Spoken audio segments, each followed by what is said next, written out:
Hey everybody, welcome back to Around the Emirates podcast with Sara Mousa, where I speak to guests from across UAE about topics you want to hear about. Today I am joined by an absolute legend in the consulting industry. Hi Zaid. Hello, how are you? I'm good, thank you. How are you doing? Very well, thanks. So nice to see you again.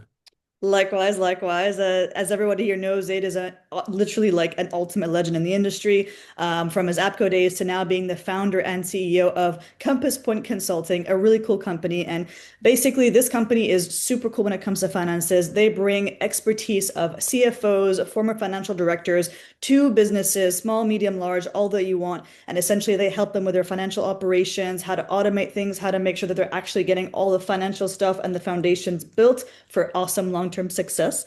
Please, tell me your story and how you got started. Thank you for having me, Sarah. So yeah, look, I've been in Dubai since 2008. Our paths have crossed before, obviously, when we worked together, but my journey here has been one of working for PLCs, um, big independently owned businesses, all primarily in the communications, public relations space.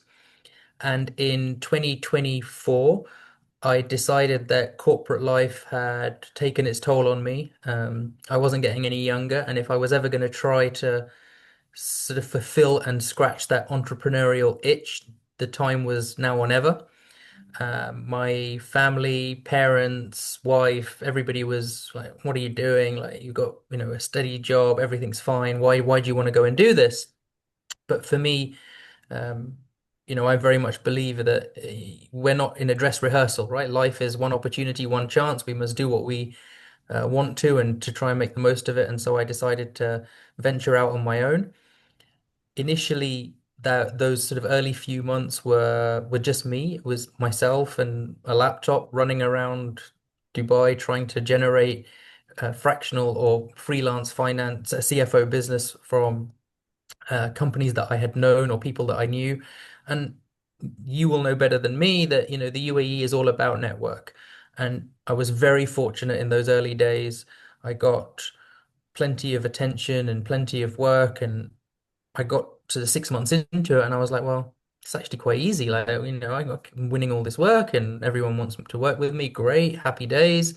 Um, and then you get that, what I call kind of your eyes are bigger than your stomach moment, where your eyes light up and you think you can make a lot more of it and go a bit further. And so I decided at that point, look, let's make a business out of this. And Compass Point Consulting was born. The idea was seeded. And I then convinced an old friend and colleague and who'd worked with me both at APCO and at other places to join me. He was moving from the UAE to the UK. We decided to incorporate Compass Point in the UK and in the UAE, and we just went at it, right? We tried. Um, Initially, it was just the two of us, and we were very fortunate to be in the right place at the right time. The business attracted an investor. That investor has celebrity status in the UK, having been on a TV show called Dragon's Den. Yes. So we ended up being invested in by Hamilton Bradshaw, which is James Caan's um, private equity vehicle.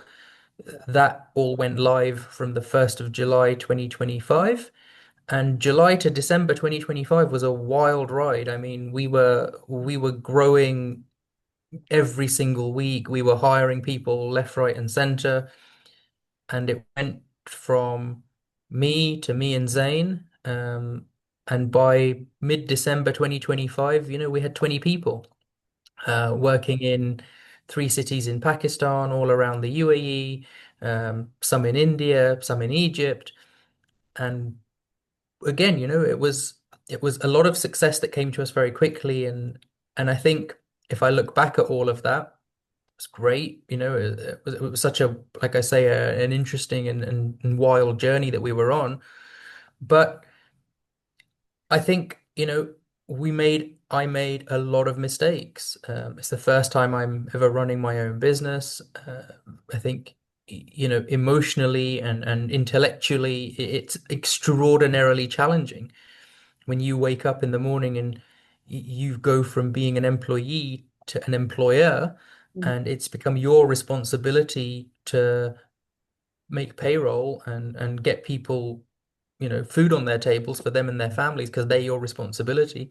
That's a very different type of feeling. And we hired very quickly against that growth, and then things haven't gone as well since sort of December of 2025 to date. We've had several challenges, client loss. We've ended up in a position where I think, when the conflict kicked off in February, we were sitting on maybe 9 or 10 projects that were about to start, and the majority of those decided to cancel or pause or defer. Then we had some clients wanting to do different things. So we sort of had this sort of meteoric rise in 2025 only to come crashing back down to earth in 2026. And it's not all to be blamed on geopolitics and conflict and whatnot.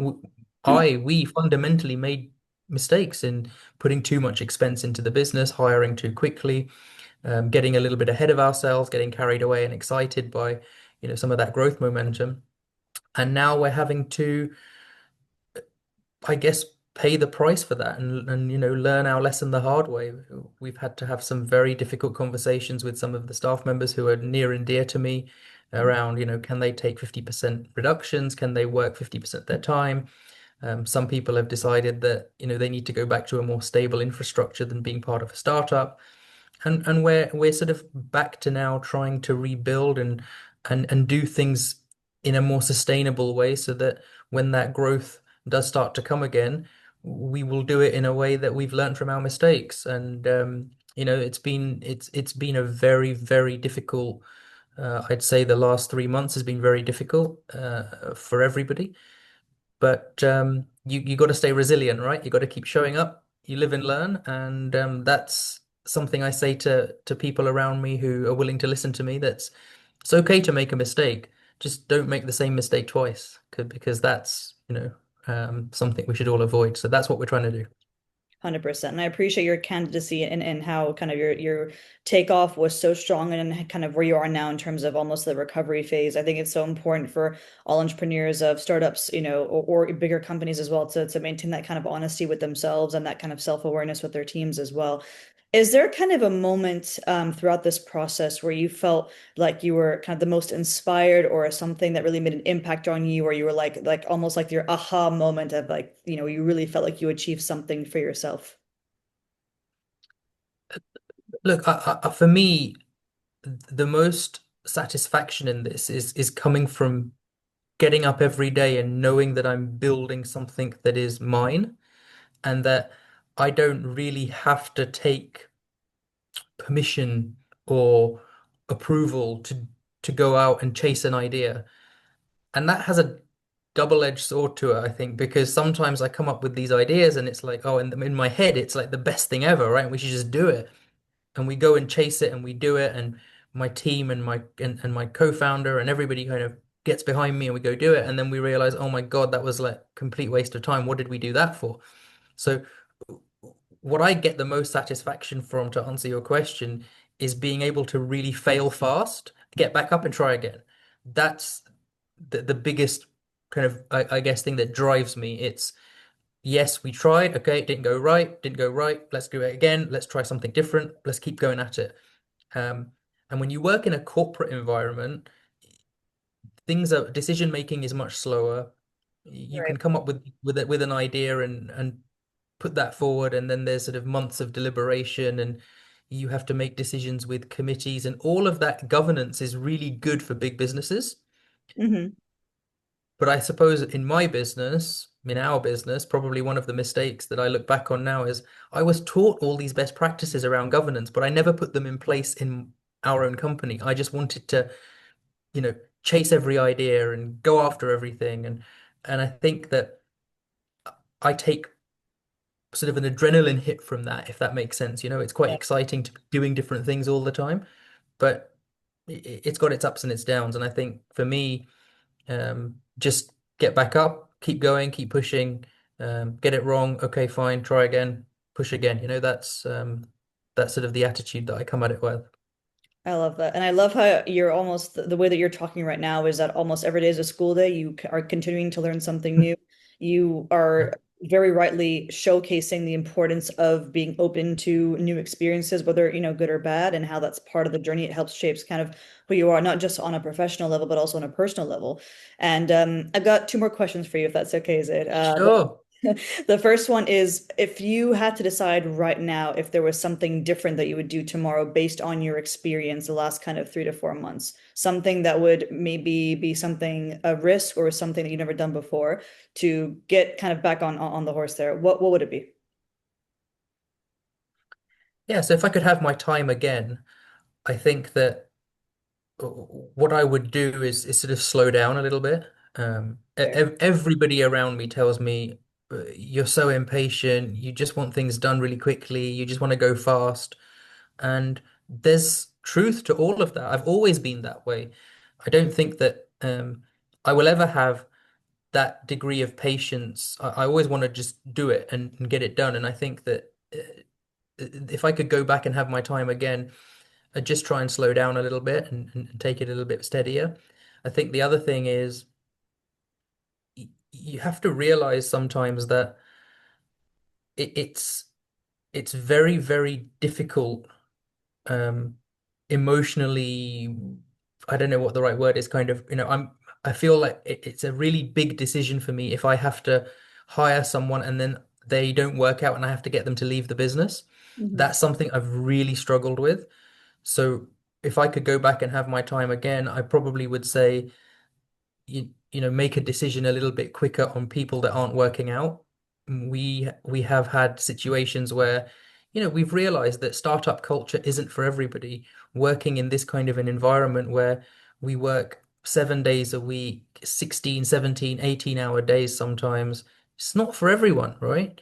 And when someone has come into our business and not quite had a good fit, we should have made those decisions a bit quicker, in terms of, it was best for us and best for them if we sort of went our separate ways. So I think those would be the two things I'd do differently. I appreciate that. I appreciate that you're also thinking from like the human centric perspective. You're not just thinking numbers or profit. You're thinking from like a human, a team perspective, making sure that the right people are in place for you and for them to not waste their time either, right? To make sure that you have the right teams in place and that if an environment is not for you, that's okay. We're not all meant for every single environment we go for. That's why there's a probationary period. And if somebody Exactly. is a better place somewhere else, it is up to you as an established leader in the industry to be able to make those decisions and to help them not waste their time as well. So I appreciate your honesty in that. And my final question to you, Zaid, today. We've talked a little bit about resilience and the importance of being able to adapt to kind of uncertain times. We've talked a little bit about how we should slow down, kind of walk before we can run, so to speak. Do you have any kind of final word of advice for listeners today that are hoping to kind of start their own products, their own businesses away from the corporate world, but might be a bit too scared to take the risk? Yeah, absolutely. It's a question that I get asked all the time, actually, in whether it's friends or ex-colleagues. You know, if I could give you the opportunity to go back to that 9 to 5, or, well, in theory, 9 to 5 job, corporate life, steady paycheck, would you do it? And the more time that passes, the longer it takes me to answer that question, because initially I would have said no. It's like, Mhm. absolutely not. So my advice to anyone thinking about this is, if you are a person who needs structure and needs some level of certainty in your life around what you're going to be doing each and every day, stay doing what you're doing. Keep your job. Because what I really heavily underestimated when I left my job and started my own business is just the degree to which you are never certain about what's going to happen. You don't know where the next client payment is coming from. You don't know if you're going to be able to meet your obligations. You don't know if you're going to win a particular project. The whole day, the whole week is full of all of these uncertainties and decisions that could go either way, and things that could be like 50-50, and you got to try and get a few of them to break your way and be okay that a few of them don't go your way. And if you can't live in that kind of constant uncertainty, constant level of not quite knowing, then my experience would say entrepreneurship is not for you. I would also say that this idea that people come to me with when they say, I want to be my own boss, it's nonsense. You're not your own boss, right? It's just this romantic idea. Um, the the fact of the matter is, when I was working with you back in the day at APCO, I had one boss. Now I have a great many clients, thank God, and they are all to an extent a boss, right? So it's not like you're never going to have to answer to anybody. Yes, you have more independence. Yes, you have a little bit more choice of how you spend your time and a bit more freedom, but don't go into entrepreneurship or start your own venture thinking, going to be my own boss. I'm going to do exactly what I want every day, and it's just going to be like selling a product or delivering a service. Doesn't work that way. Lots of uncertainty, and you've got to be able to deal with that. Well, you guys have heard it here first. This is kind of the person that you should listen to when it comes to either kind of surviving corporate life or surviving being your own boss and or being kind of starting your own company at least. And I am honestly very inspired by how you've spoken today, Zaid. I know that it's a massive risk to do what you're doing, but well done for getting this far even, especially during a wartime. I mean, no one ever thought that we would experience this in the UAE. Indeed, yeah. Yeah. So thank you very much for sharing your story today. I really appreciate you being honest and just kind of authentic in your approach. And I look forward to seeing your future successes. Thank you so much for having me. It was great to be here. Thank you so much, Jade. Take care. Bye. Cheers.